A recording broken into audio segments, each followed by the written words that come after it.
Bom dia, família! Bom dia! Bom dia para você aí de casa, que seu dia seja muito abençoado na presença de Deus, pois sabemos quando Deus entra em nossa casa, quando fazemos parte da palavra dele, quando estudamos, ele nos enche do Espírito Santo. Bom dia, professor! Bom dia, igreja! Bom dia! Bom dia para você que está em casa, louvado seja o nome de Deus, porque nós estamos mais uma vez juntos para estudar a palavra do Senhor, a majestade do universo. Espero que você tenha feito seu ano bíblico. O ano bíblico de hoje está tremendo, não perca porque está muito bom mesmo, não é, Juliana? É sim, professor, está recheado de coisas para aprender. Louvado seja Deus! E nós aqui estamos muito felizes porque acordamos com vida. Não só isso, mas com alegria diante do Deus eterno. Você também possa sentir cheio de alegria ao estudar a palavra de Deus. Nosso coração está repleto de bênção. Amém, igreja?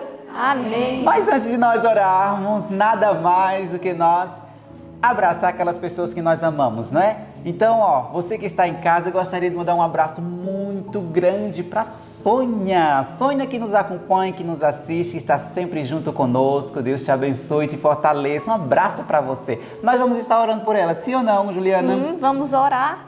Porque as pessoas que nos assistem, professor, eles têm força de vontade de saber mais de Deus. Então vamos interceder para que eles busquem cada vez mais o Senhor. Exatamente. Um abraço tremendo também para Josefa Barbosa. Josefa Barbosa, você que nos acompanha, que está aí estudando o ano bíblico, continue, não desista. Faça seu ano bíblico todos os dias, que as bênçãos de Deus vão chegar na sua casa. Amém, igreja? Amém. E também gostaria de mandar um abraço para Maria Silvia. Maria Silvia, um abraço tremendo para você, que Deus te fortaleça, Deus te abençoe. Nós vamos nos ajoelhar agora, vamos orar especialmente para vocês, para que Deus possa fortalecer, te dar bênção durante o dia de hoje. Convido você que está aqui, da Escola de Profeta, e você que está em casa também, vamos ajoelhar e falar com Deus eterno, a majestade. Você faz a oração? Oremos, querido Deus, eu venho te pedir, Senhor, venho te agradecer por tudo o que fizeste, Senhor, mas também venho te pedir por essas pessoas que estão nos assistindo, Pai. Dá mais ânimo, mais força de vontade para cada vez mais eles buscar mais de Ti, Senhor. Traz bênçãos para a casa deles, ó Pai. Traz bênçãos também para a nossa casa, para que venhamos ser firmes e fortes, Senhor, na Tua palavra e saber que estamos aqui não por nós mesmos, mas para que passar a palavra para as outras pessoas, para que outras pessoas te conheçam também de Ti, Pai, o Pai de amor que o Senhor é, para que outras pessoas também conheçam Tua palavra e assim possam passar para outros, ó Pai. Também te peço para que o Senhor venha abençoar também aqueles que não assistem ainda, Pai. Que esses que assistam espalhem a Tua mensagem para que outros também venham ter Tuas bênçãos, ó Pai. Venho te pedir também, Senhor, pelos que estão lá na linha de frente, ó Pai, que estão também batalhando, buscando mais pessoas para perto de Ti, ó Deus. Pai, também abençoa, Senhor, ilumina também o caminho de cada um, Senhor, que não conhece Tua palavra, que hoje em dia não tem onde dormir e não tem o que comer, mas que o Senhor vai prover, ó Pai, porque sabemos que o Senhor é Pai de todos, que o Senhor ama, que o Senhor também pode dar bênção, Senhor. Pai, também te peço pelo estudo que vamos ter aqui a seguir, que seja um estudo recheado de bênção, Senhor, para as pessoas que venham aprender cada vez mais e ver qual é o Teu certo caminho, ó Pai. Que venham também buscar e seguir esse caminho, ó Deus. É isso que eu te peço e agradeço em nome do Teu Filho amado Jesus. Amém.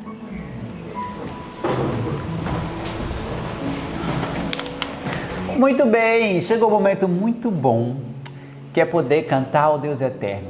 Aqui na Escola de Profetas, quando é de manhãzinha, os passarinhos começam a cantar e eu fico pensando, eles devem estar louvando ao Deus eterno, não é, Juliana? É sim.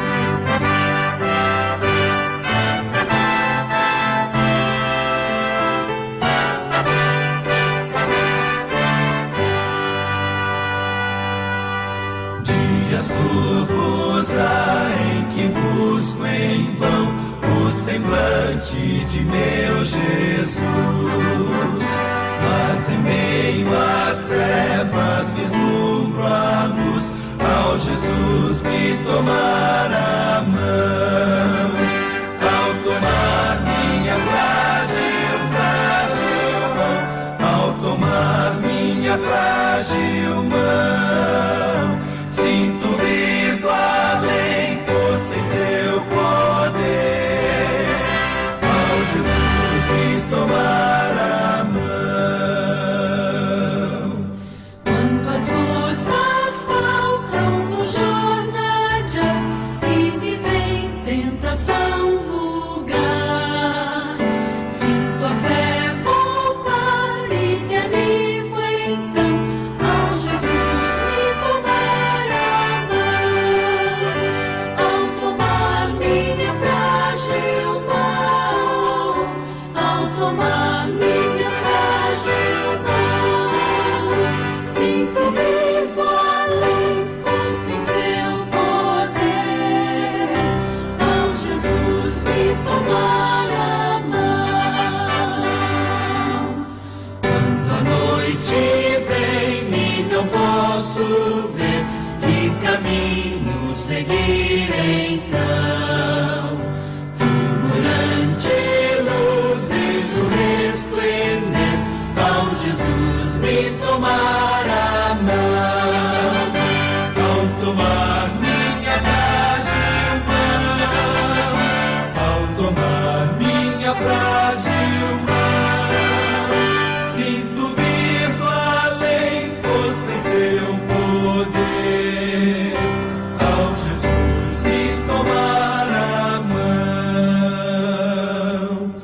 Quando o instante atroz, derradeiro, enfim, for chegado também a mim, há de estar em calma meu coração, ao Jesus me tomar a mão. Ao tomar minha frágil mão, ao tomar minha frágil mão, sinto vir do além força em seu poder. Ao Jesus me tomar a mão.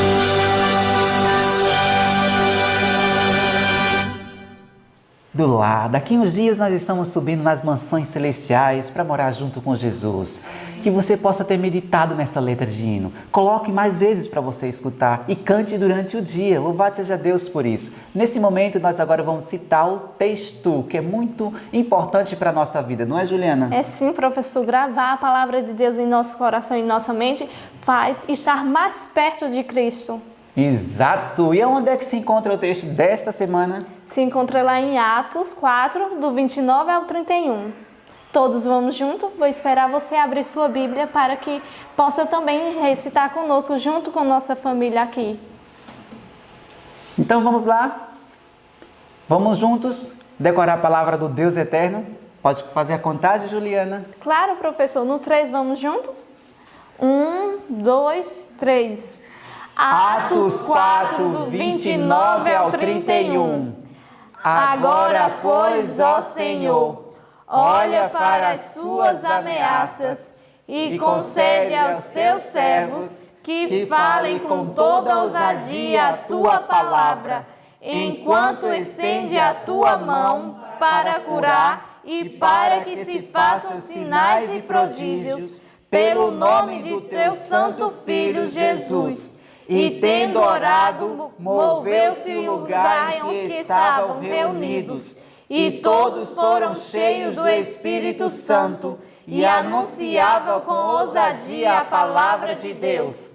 Atos 4, do 29 ao 31. Atos 4, do 29 ao 31.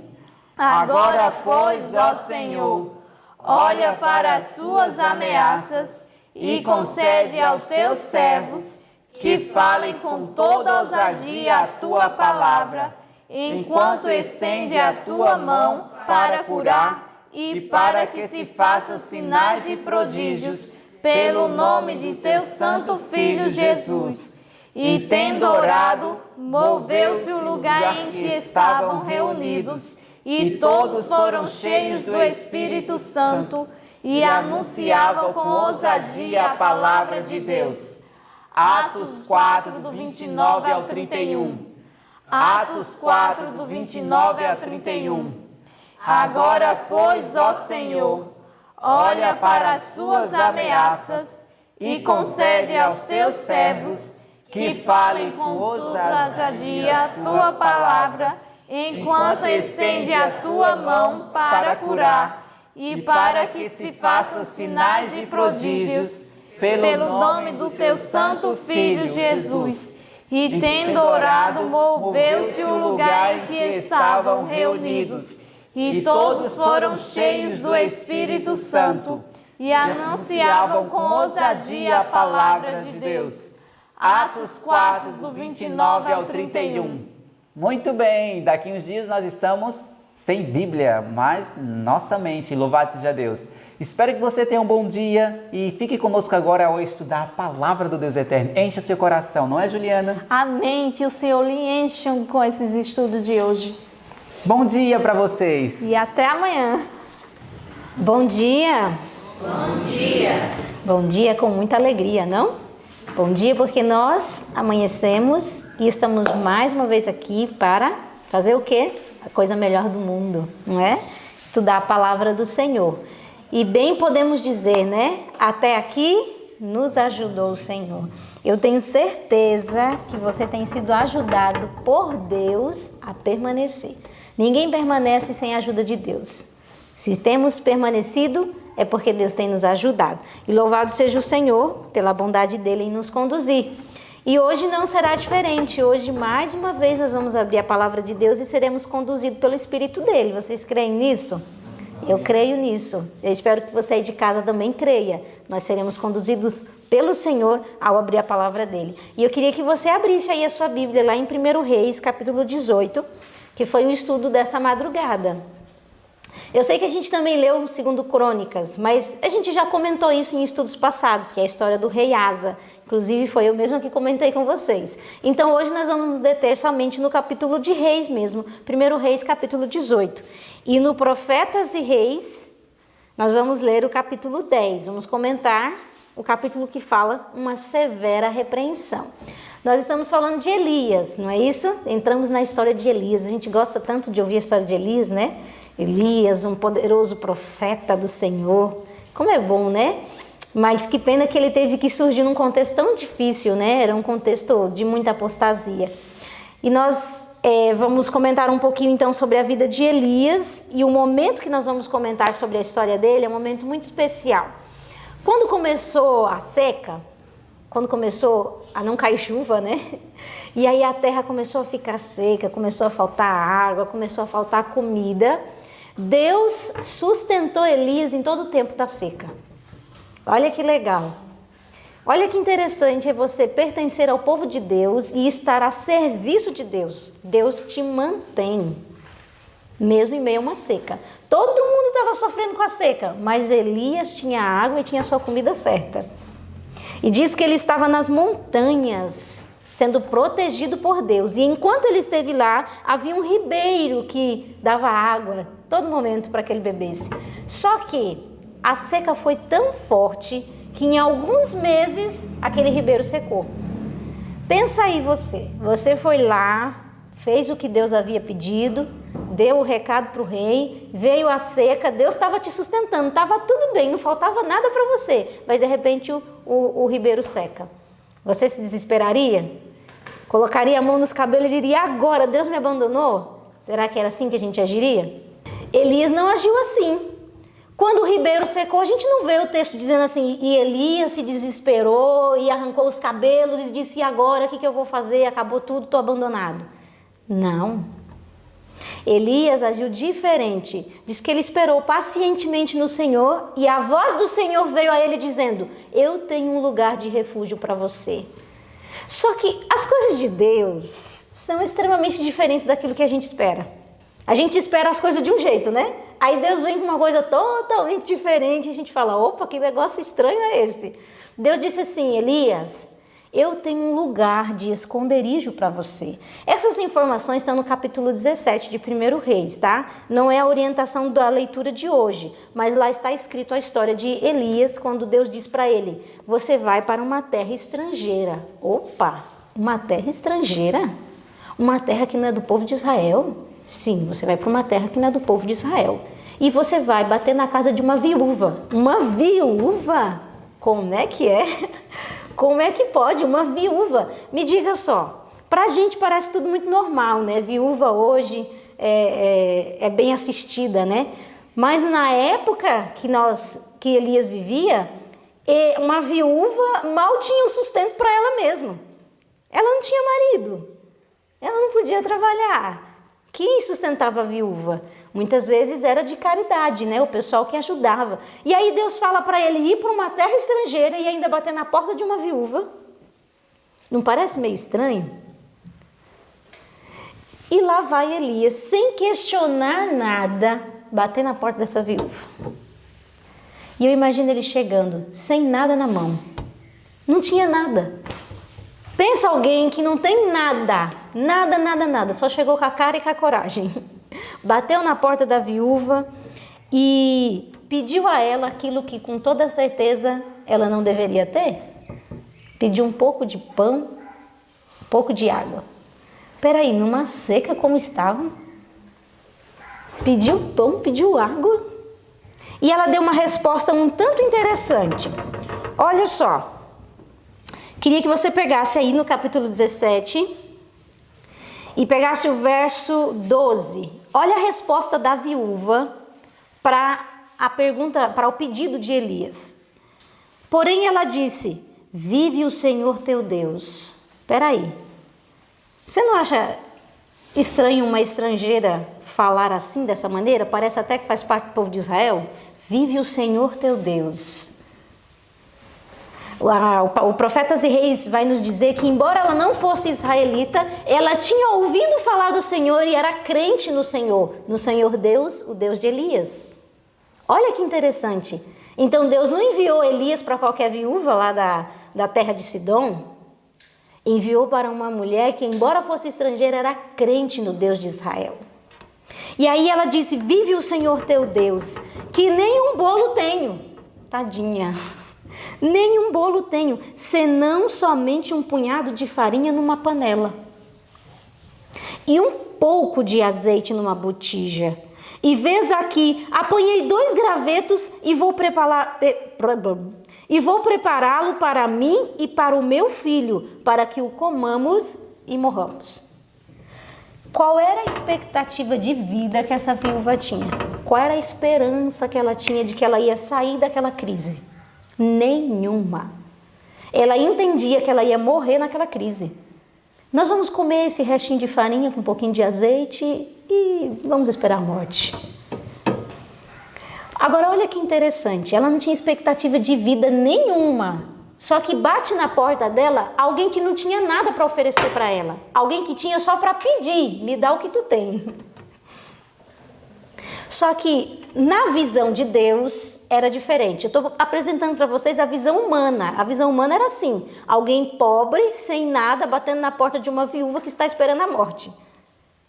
Mas olha como era a visão de Deus. Estava indo Elias em direção da casa daquela viúva e Elias tinha a promessa de Deus de que a vida dele seria preservada mesmo em meio à seca. Elias não morreria nem de fome nem de sede. Diante do céu, Elias era o homem mais rico que havia em Israel, porque nele estava a promessa de Deus de que a vida dele seria preservada. E quando ele bate a porta daquela mulher, ele carrega consigo essa promessa, e todos aqueles que recebessem Elias também estariam debaixo do mesmo guarda-chuva da promessa de Deus. Uma vida preservada diante do Senhor, embora passasse por muita dificuldade. Mas a tua vida não cairá por terra, Elias. Então Elias era o homem mais rico de Israel. Olhando pelo sentido espiritual, pelo lado de a visão, né, celestial, a visão de Deus, Elias era o homem mais rico. E essa mulher viúva, temente a Deus, era pobre, mas não era besta. Muito inteligente. Porque Elias pega e diz assim para ela, no verso 13: não temas, não fica não com medo não, vai, faze conforme a tua palavra, vai lá, prepara a farinha com azeite, mas faz primeiro para mim. Você acha que Elias estava sendo egoísta ao pedir isso para a viúva? Será que ele estava pensando só nele, na barriga dele? Não, melhor encher a minha barriga do que a sua. Será que era isso? Claro que não. Elias sabia daquilo que ele carregava, a promessa de Deus. E essa mulher estava sendo provada em sua fé. Ele disse, vai lá, faz como você disse, mas primeiro tu faz para mim. Faz para mim primeiro. E olha só que interessante. E ele diz, faz primeiro para mim um bolo pequeno, traz aqui para mim e depois você faz para o seu filho. Nossa, é um desafio e tanto, não? Você vê o seu filho morrendo de fome e você vai servir um estrangeiro que você nem conhece. Aí veja só o verso 14. Porque assim diz o Senhor Deus de Israel, a farinha da panela não te acabará e o azeite da botija não faltará até o dia em que o Senhor dê chuva sobre a terra. Ai, que glorioso. Imagina isso. Faz primeiro para mim, depois você faz para o seu filho, porque a tua farinha não vai acabar, nem o teu azeite. Tinha que ter muita fé para acreditar nisso, né? Tinha que ter muita fé, porque da onde viria essa farinha? Da onde viria esse azeite? Se estava tudo seco. E ela fez exatamente como Elias pediu. Ela foi lá, preparou e deu a Elias. E um milagre aconteceu. A botija dela nunca secava. A farinha dela nunca acabava. Pensa num negócio milagroso. E aí o texto nos diz, aqui, na realidade, a palavra de Deus, a Bíblia diz lá em Mateus 10, capítulo 10, verso 41, diz que quem recebe um profeta no caráter de profeta, receberá o galardão do profeta. Qual era o galardão de Elias naquele momento? Era a vida dele. E a vida da viúva e de seu filho foi poupada. Foram poupadas a vida dessas pessoas, porque recebeu um profeta. Olha isso que glorioso. Você pensa, por isso que Jesus diz assim, ó, tudo que você fez àqueles pequeninos que me servem, você fez a mim. Olha que importante é entendermos as oportunidades que vêm para nós disfarçada de bênçãos. A oportunidade bateu na porta daquela viúva. Ela ia morrer, como de fato ela disse. Mas a oportunidade bateu na porta dela e ela aproveitou a oportunidade e ela recebeu uma grande bênção. Porque é dito aqui no Profetas e Reis, o parágrafo que começa assim, ó. A viúva de Sarepta repartiu seu bocado com Elias. Eu queria muito que você lesse esse parágrafo. E diz que em retribuição, sua vida e a de seu filho foram preservadas. Ela trocou um pouquinho de farinha que ela tinha pela segurança da vida dela e do filho dela. E todos os que em tempo de prova e carência dão simpatia e assistência a outros mais necessitados, Deus prometeu grande bênção. Às vezes a gente passa por algumas dificuldades financeiras, não passamos? Covid teve aí para desestabilizar todo mundo. Mas Deus está dizendo que mesmo em crise, se você atende alguém que é mais necessitado do que você, mesmo que você esteja passando por dificuldades também, há uma grande bênção reservada para ti. Interessante, não? Às vezes a gente pensa assim, não, eu já estou passando por dificuldade, eu vou reter, eu tenho que guardar, porque senão eu não vou ter. Mas Deus diz assim, se você atende o mais necessitado, mesmo que você esteja em crise, tem uma grande bênção reservada para você. E aqui o texto continua dizendo, ele não mudou. Seu poder não é menor agora do que nos dias de Elias. Nem é a promessa menos verdadeira agora do que quando foi dita pelo Salvador. Quem recebe um profeta no caráter de profeta, receberá o galardão de profeta. E eu queria muito ler com você Isaías 58. Eu queria que você abrisse sua Bíblia em Isaías 58, porque aqui tem uma promessa tão linda de Deus. Olha, eu queria que você entendesse que nenhum ato de bondade manifestado em nome de Jesus deixará de ser recompensado. Todo ato de bondade que você faz para a glória de Deus será recompensado. Que importante a gente ter isso na nossa mente. Pensa na coisa mínima que você já fez de bom. Pode ser um copo de água, pode ter sido um bom dia, um abraço, não sei. No céu está anotado, isso será recompensado. Olha que legal.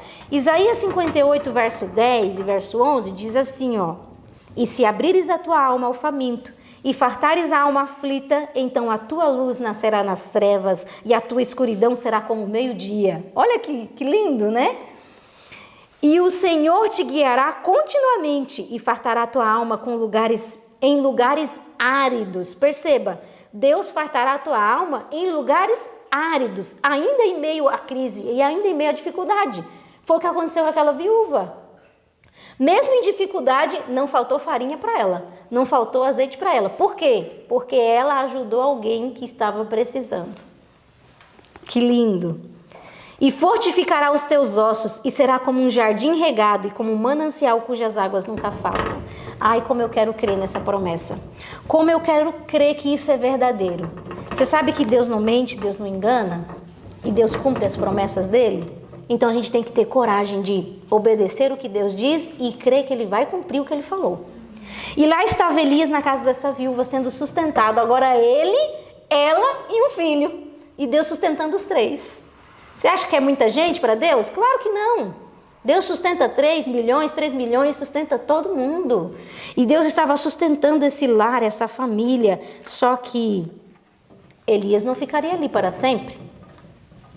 Elias tinha uma missão a cumprir. E o capítulo 18 do 1 Reis fala dessa missão.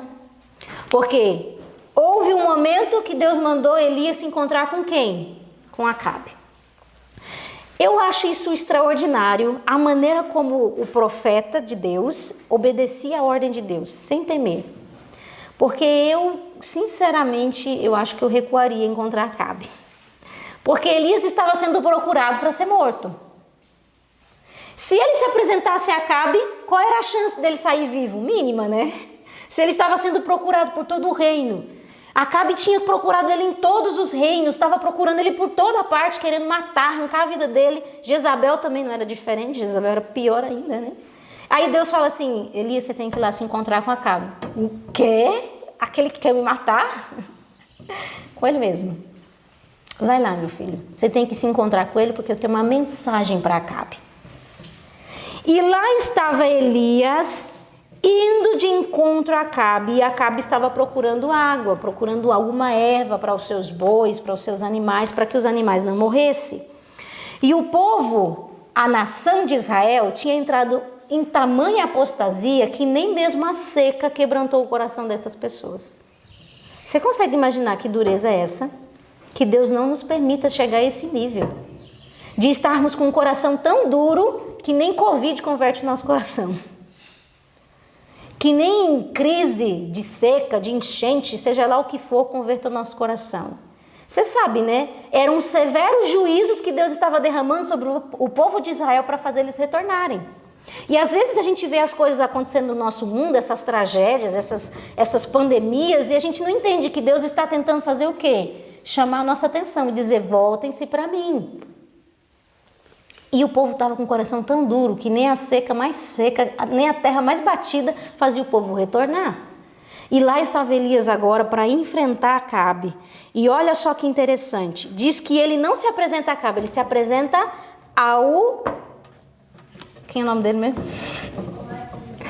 Isso, obrigada. A voz do anjo me ajudou. E ele não se apresenta a Acabe, ele se apresenta a Obadias. Diz que Obadias e Acabe se separam, né? E aí ele se apresenta para Obadias.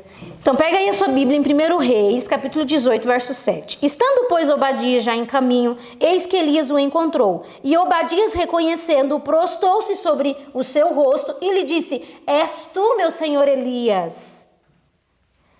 Verso 8, e disse-lhe ele, eu sou. Vai e dize ao teu senhor, eis que Elias está aqui. Olha que interessante, Profetas e Reis nos fala que quando Elias se apresenta a Obadias e fala assim, vai lá para Acabe e diz que eu estou aqui, que eu quero me encontrar com ele, diz que isso era uma comissão divina para Obadias. Era uma comissão divina. Olha que interessante.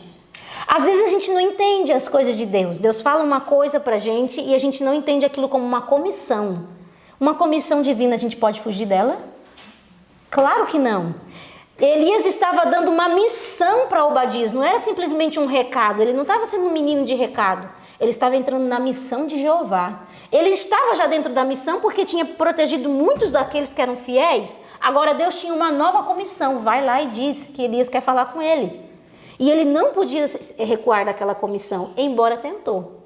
Não, meu Senhor e minha vida. Ele pensou na vida dele. E Elias disse, vai, porque eu vou me encontrar com ele. Deus disse que eu vou ter que falar com ele. E lá vai Obadias anunciar. Agora, quando Elias se encontra com Acabe, Acabe tem uma frase bem interessante para dizer para Elias. Olha só, se você pegar aí o versinho... Agora pega aí na sua Bíblia o versinho 17. Olha só, quando Elias se apresentou na frente de Acabe, o que foi que Acabe disse para ele? Ó. E sucedeu que, vendo Acabe a Elias, disse-lhe, és tu o perturbador de Israel? Espera aí. Elias estava sendo acusado de quê? De ser o perturbador de Israel? Acho que as coisas não estavam bem encaixadas na cabeça de Acabe, não?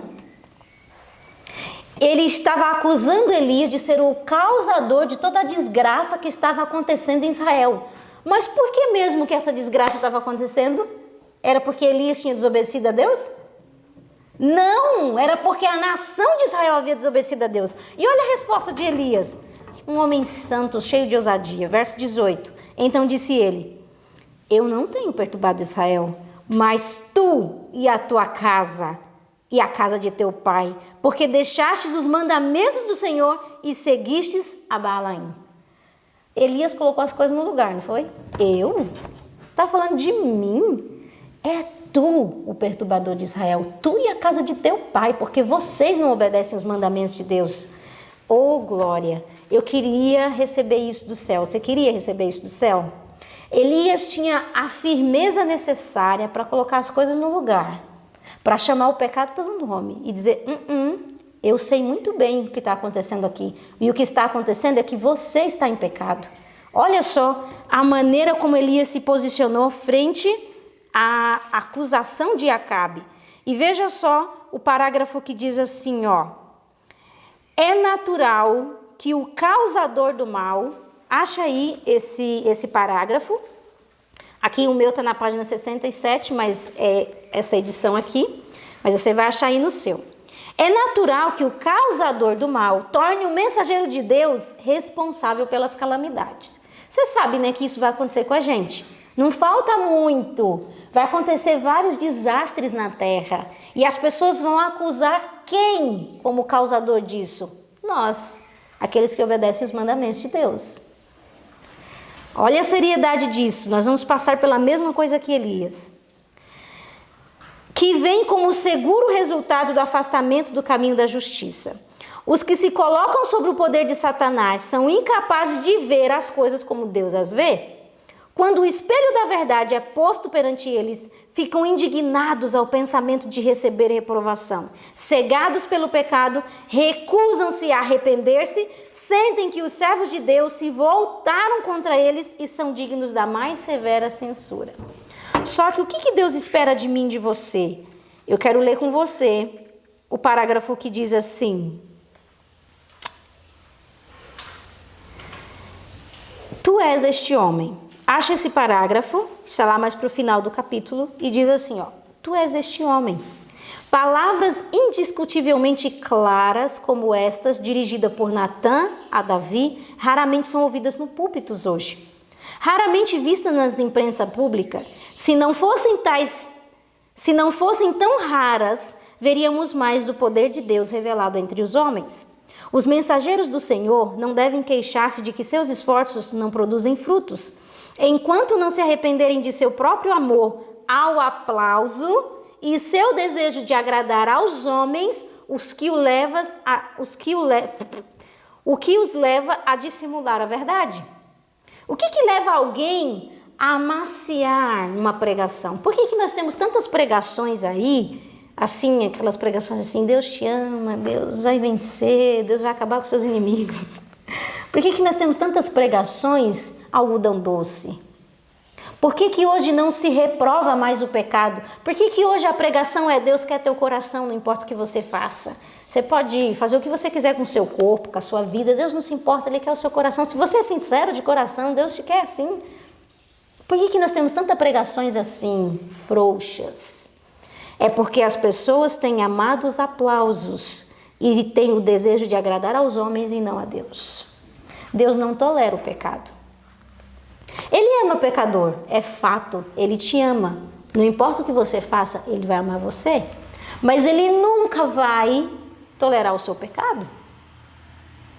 Deus, Ele te chama para sair da situação de pecado e viver uma vida em santidade com Ele. É para isso que Deus chama a cada um de nós. E nós não temos que amaciar a verdade de Deus. A verdade de Deus precisa ser dita com amor, mas precisa ser dita.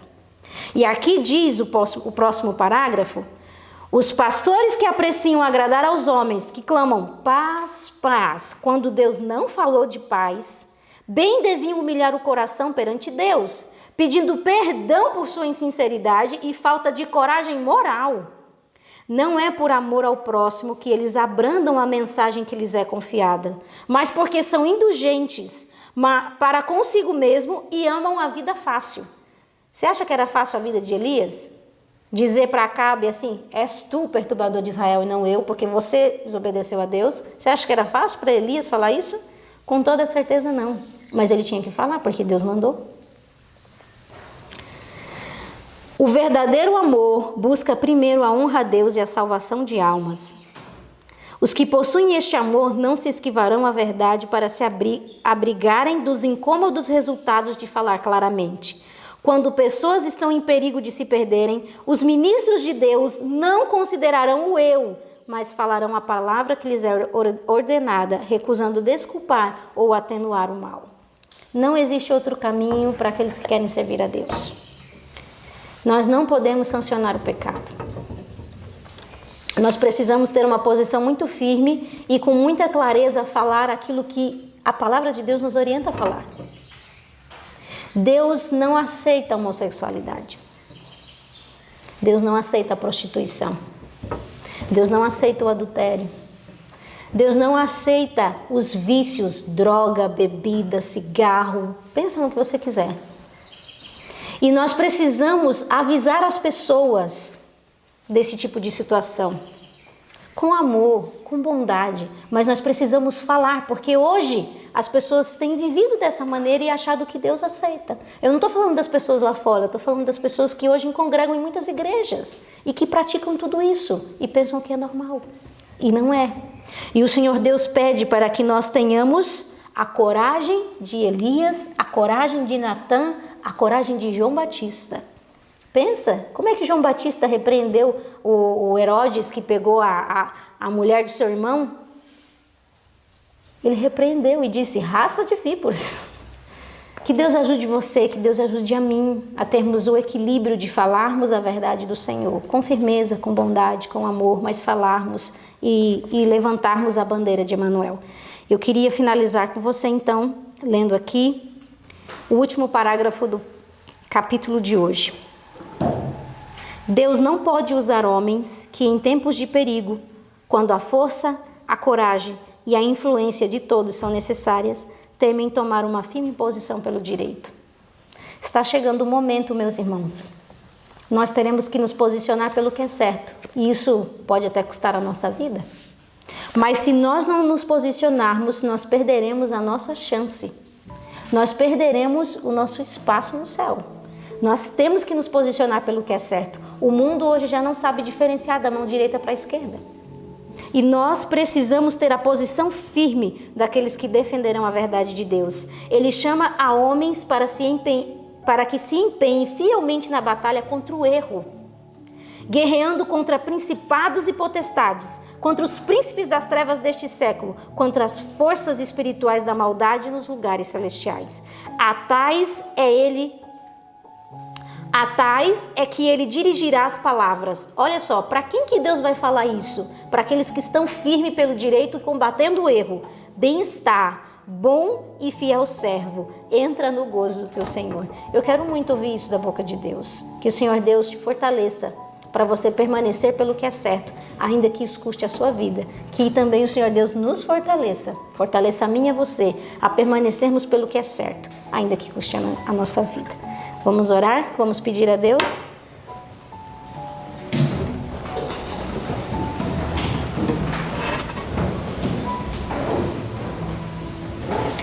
Querido Deus e amado Pai, o Senhor sabe que dentro de nós existe apenas fraqueza e covardia. Nós temos medos de tantas coisas, Senhor. Temos medos de coisas tão pequenas. E quando lemos a história de Elias, vivendo numa grande crise, tendo que passar, Senhor Deus, um problema tão grande a ponto de arriscar a sua própria vida, nós pensamos, meu Senhor, como ainda precisamos de Ti. Ajuda-nos, ó Pai amado, a permanecermos pelo que é direito, a lutar contra o que é errado, a, Senhor Deus, falarmos aquilo que a Tua palavra nos diz que devemos falar com sabedoria, com amor, com firmeza, mas falarmos, Pai amado, para salvar o pecador do caminho errado, do caminho que vai levar à morte. Não nos permita, Senhor Deus, buscarmos aplausos, nem agradar homens e nem termos medo pela nossa vida, mas que nós tenhamos o senso correto, o senso de que se não falarmos, as pessoas se perderão. Senhor, ajuda-nos a termos interesse a tal ponto na salvação de almas que não venhamos ter nenhuma preocupação com a nossa própria vida. Ajuda-nos, ó Pai, a salvarmos os pecadores, ajuda-nos também a mantermos a nossa salvação, porque também somos pecadores e necessitados de Ti. Que o Senhor nos auxilie. Auxilie o pessoal de casa, Senhor, a permanecerem estudando e também a praticarem o estudo da Tua palavra. Que o Senhor também auxilie a nós a praticarmos aquilo que temos estudado. Em nome de Jesus. Amém.